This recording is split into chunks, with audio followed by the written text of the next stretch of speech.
రాజమౌళి ఒక video viral అవుతుంది. ఆ వీడియోలో ఆయన ఏం చెప్తుండంటే, నాకు హనుమంతు పైన విశ్వాసమే లేదు, మా అమ్మ నాన్నకి ఉన్నది కానీ నాకు లేదని ఆయన ఈ విధంగా మాట్లాడుతుండ్రు. ఎందుకు రావై విశ్వాసం నీకు లేదు, కానీ అదే ధర్మం పట్ల అదే దేవుళ్ళ పట్ల మూవీస్ తయారు చేయాలి, కోట్లు రూపాయలు సంపాదించుకోవాలి. అసలేంది నీ ప్లాన్ ఏంది, నీ ఆలోచన ఏంది? అంటే ఆల్రెడీ ఇంకొక మూవీ తీస్తున్నావు వారణాసి, దాంట్లో మహేష్ బాబుకి తీసుకున్నావు.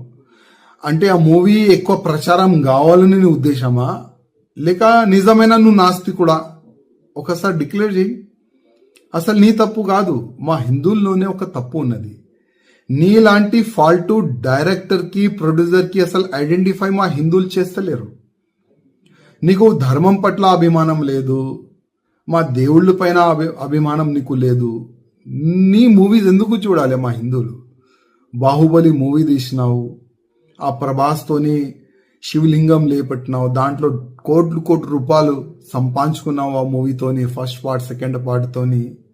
మళ్ళా మా హిందూ దేవుళ్ళ పైన నీకు నమ్మకం లేదు.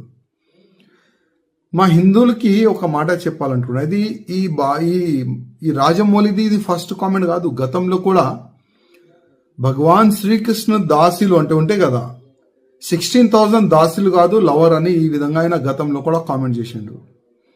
మళ్ళా నాకు రాముడి పైన విశ్వాసం లేదు, రాముడి స్టోరీ బోరింగ్ స్టోరీ అని కూడా ట్వీట్ కూడా గతంలో చేసిండు.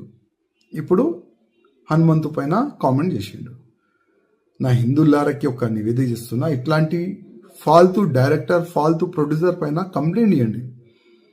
ఇట్లాంటి వ్యక్తులకి జైల్లో పడేస్తే అర్థమవుతుంది, హిందూ దేవుళ్ళ పైన కామెంట్ చేస్తే అసలు ఏమవుతుంది నా గతి అని ఈయనకి అర్థమవుతుంది. అదేవిధంగా ఈ ఫాల్తూ డైరెక్టర్ ప్రొడ్యూసర్ తీసిన మూవీ ఎవరు కూడా చూడకండి. మనం చూస్తాం కోట్లు రూపాయలు, 100 కోట్ల రూపాయలు, 1000 కోట్ల రూపాయలు ఈయనకి సంపాదిస్తాం. అందుకోసం ఈ నాస్తికుడు మన ధర్మం పైన ఏ నోరుకొస్తే అది కామెంట్ చేస్తుండ్రు. అందుకోసం మన హిందువులకి కొద్దిగా అర్థం కావాలి, మన ధర్మం పైన, మన దేశం పైన, మన సమాజం పైన ఎవరైనా తప్పుగా కామెంట్ చేస్తే ఆయన గతి ఏమవుతుంది, కొద్దిగా మన హిందువుల్లో ఒక అవేర్నెస్ వచ్చే ఇప్పుడు అవసరం ఉన్నది.